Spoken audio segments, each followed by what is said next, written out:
കോട്ടയത്ത് ഇന്ന് ഒരു കൊലപാതകം. കോട്ടയം ഏറ്റുമാനൂരിൽ സംഘർഷത്തിനിടെ പരിക്കേറ്റ പോലീസ് ഉദ്യോഗസ്ഥൻ മരിച്ചു എന്നുള്ളതാണ്.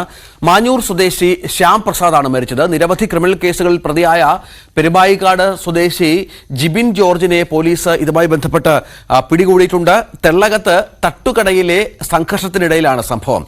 തന്നെ പിടികൂടാൻ എത്തിയതാണ് എന്ന് പറഞ്ഞ് ഇയാൾ ശ്യാമിനെ ആക്രമിക്കുകയായിരുന്നു എന്നുള്ളതാണ്. ശ്യാം പ്രസാദ് ആണ് കൊല്ലപ്പെട്ടത്. ജിബിൻ ജോർജ് എന്ന പ്രതിയാണ്. അയാൾ ക്രിമിനൽ കേസുകളിലൊക്കെ ഏർപ്പെടുന്ന ആൾ കൂടിയാണ്. അയാൾ കൊല്ലപ്പെട്ടു എന്നുള്ള അയാൾ പിടിയിലായി എന്നുള്ള വിവരം കൂടി പുറത്തു വരുന്നുണ്ട്. ജി ശ്രീത്ത് വിവരങ്ങൾ പങ്കുവെക്കും. ശ്രീത്ത്, എന്താണ് ഈ സംഘർഷത്തിന് കാരണമായത്?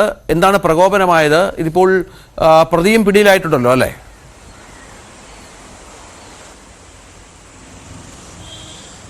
തീർച്ചയായും പ്രതി പിടിയിലായിട്ടുണ്ട്. ജിബിൻ ജോർജ് പിടിയിലായിട്ടുണ്ട്. അപ്രതീക്ഷിതമായി ഉണ്ടായ ഒരു സംഘർഷം അപ്രതീക്ഷിതമല്ല, പക്ഷെ ഒരു കൊലപാതകത്തിലേക്ക് പോയത് അപ്രതീക്ഷിതമായ ചില സംഭവങ്ങളാണ് എന്നുള്ളതാണ് നമുക്ക് ലഭ്യമാകുന്ന വിവരം.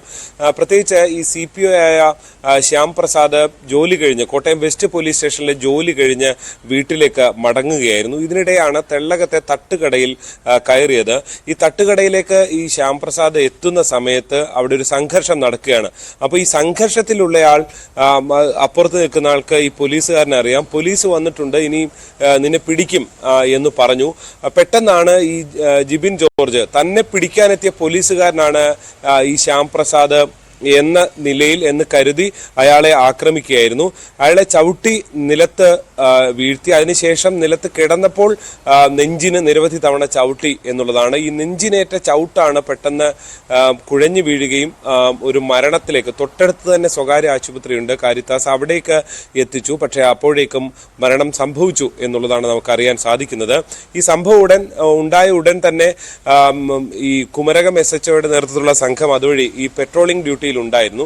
ആ സമയം അവർ കടന്നു പോകുമ്പോഴാണ് ഈ സംഘർഷം ഉണ്ടാകുന്നത്. തുടർന്ന് അവർ തന്നെയാണ് ഈ പ്രതിയെ ഓടിച്ചിട്ട് പിടിക്കുന്നത്. പിടിച്ച് തിരികെ പോലീസ് ജീപ്പിലേക്ക് എത്തിയപ്പോഴേക്കും ശ്യാം പ്രസാദ് കുഴഞ്ഞു വീഴുകയായിരുന്നു എന്നാണ് ദൃക്സാക്ഷികൾ പറയുന്നത്. പോലീസിൽ നിന്നും നമുക്ക് ലഭ്യമാകുന്ന വിവരം അതാണ്. പിന്നീട് പെട്ടെന്ന് ആശുപത്രിയിലേക്ക് കൊണ്ടുപോവുകയാണ് ചെയ്തത്. ഈ ജിബിൻ ജോർജ് നിരവധി ക്രിമിനൽ കേസുകളിൽ പ്രതിയാണ് എന്നുള്ളതാണ് പോലീസ് നൽകുന്ന സൂചന. ഇന്നലെ രാത്രി തന്നെ ജില്ലാ പോലീസ് മേധാവി ഷാഹുൽ ഹമീദ് ഉൾപ്പെടെയുള്ളവർ സംഭവ സ്ഥലത്ത് എത്തുകയും ഒക്കെ ചെയ്തിരുന്നു. എന്തായാലും പ്രതിയെ പിടികൂടിയിട്ടുണ്ട്. പക്ഷേ വളരെ ദാരുണമായ സംഭവമാണ്. നെഞ്ചിൽ ചവിട്ടി ഒരു പോലീസുകാരൻ തന്നെ കൊലപ്പെടുത്തുന്നു എന്ന് പറയുമ്പോൾ അത്രത്തോളം ഒരു വളരെ പ്രധാനപ്പെട്ട ഒരു കുറ്റകൃത്യമായി അത് മാറുകയാണ്. മാത്രം ഈ ഭാര്യയും 3 കുട്ടികളുമാണ് മാഞ്ഞൂർ സ്വദേശിയായ ശ്യാം പ്രസാദിന് ഉള്ളത്. ഏതാണ്ട് രാത്രി 1 മണിക്ക് ശേഷം, ഏതാണ്ട് 2 മണിയോടുകൂടിയുള്ള സമയത്താണ് ഈ ദാരുണമായ സംഭവം, ഈ അക്രമ സംഭവങ്ങൾ അരങ്ങേറിയത്.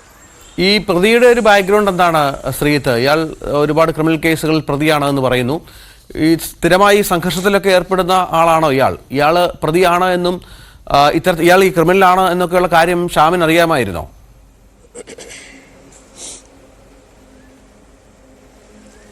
ശ്യാമിന് അറിയാമായിരുന്നോ എന്ന് വ്യക്തമല്ല. പ്രത്യേകിച്ച് ഗാന്ധിനഗർ പോലീസ് സ്റ്റേഷൻ കീഴിൽ ശ്യാം ഇപ്പോൾ ജോലി ചെയ്യുന്നത് വെസ്റ്റ് പോലീസ് സ്റ്റേഷൻ കീഴിലാണ്. സ്വാഭാവികമായിട്ട് ഈ പരിധിയിലുള്ള ഏതാണ്ട് നഗരപരിധിയിലുള്ള പോലീസ് സ്റ്റേഷനുകളൊക്കെ തന്നെയാണ് ഇതൊക്കെ. അതുകൊണ്ട് തന്നെ ഒരുപക്ഷെ നേരത്തെ ട്രാൻസ്ഫർ ആയ സമയത്തോ അല്ലെങ്കിൽ ഈ പോലീസ് സ്റ്റേഷനിലൊക്കെ കേസുകൾ ഉണ്ടാകാനുള്ള സാധ്യതയുണ്ട്. എന്തായാലും ഗാന്ധിനഗർ പോലീസ് സ്റ്റേഷൻ പരിധിയിൽ നിരവധി കേസുകളുണ്ട്. മറ്റ് പല പോലീസ് സ്റ്റേഷനുകളിലും കേസുകളുണ്ട്. ഇതെല്ലാം പോലീസ് പരിശോധിച്ച് വരികയാണ്. എന്തായാലും ഇയാളൊരു നിരന്തരം ക്രിമിനലാണ് എന്ന് തന്നെയാണ്. എന്തായാലും പെട്ടെന്നൊരു അക്രമമാണ് ശ്യാമിന് നേരിടേണ്ടി വന്നത് എന്നാണ് ദൃക്സാക്ഷികളും പോലീസും ഒക്കെ പറയുന്നത്. അതുകൊണ്ട് തന്നെ ആ നിലയിലുള്ള എന്താ പറയുക, പെട്ടെന്ന് പ്രതിരോധിക്കാനോ അല്ലെങ്കിൽ അങ്ങനെയൊന്നും കഴിഞ്ഞില്ല. വളരെ അക്രമകാരിയായിരുന്നു ഈ ജിബിൻ ജോർജ് എന്നാണ് പറയുന്നത്. എന്തായാലും ജിബിനെ ഉടൻ തന്നെ പിടികൂടാൻ പോലീസിന് കഴിഞ്ഞിട്ടുണ്ട്. പക്ഷെ ഒരു പോലീസുകാരന്റെ ജീവൻ നഷ്ടപ്പെടുന്ന ദാരുണമായ സംഭവമാണ് ഉണ്ടായിട്ടുള്ളത്. ഇയാളെ ഇന്നലെ രാത്രി തന്നെ അറസ്റ്റ് രേഖപ്പെടുത്തി അതിനുശേഷം ഗാന്ധിനഗർ പോലീസ് സ്റ്റേഷനിൽ ചോദ്യം ചെയ്തു വരികയാണ്. ഇന്നും തുടർ നടപടികൾ ഒക്കെ ഉണ്ടാകും. ശ്യാമിന്റെ മൃതദേഹം ഈ സ്വകാര്യ ആശുപത്രി മോർച്ചറിയിലാണ് ഉള്ളത്. ഇന്ന് തന്നെ പോസ്റ്റ്മോർട്ടം നടപടികളിലേക്കൊക്കെ കടക്കും. എന്തായാലും ഒരു പോലീസുകാരന്റെ ജീവനാണ് അക്രമത്തിൽ, തട്ടുകടയിലെ അക്രമത്തിൽ നഷ്ടപ്പെട്ടിരിക്കുന്നത്. അതാണ് സാഹചര്യം. കോട്ടയത്താണ് ഈ സംഭവം, ദാരുണമായ സംഭവം ഉണ്ടായത്. പോലീസുകാരുടെ ജീവൻ നഷ്ടപ്പെട്ടു എന്ന സങ്കടകരമായ, ദുഃഖകരമായ വാർത്തയാണ് നൽകാനുള്ളത്. ജി ശ്രീത്താണ് വിവരങ്ങൾ പങ്കുവച്ചത്.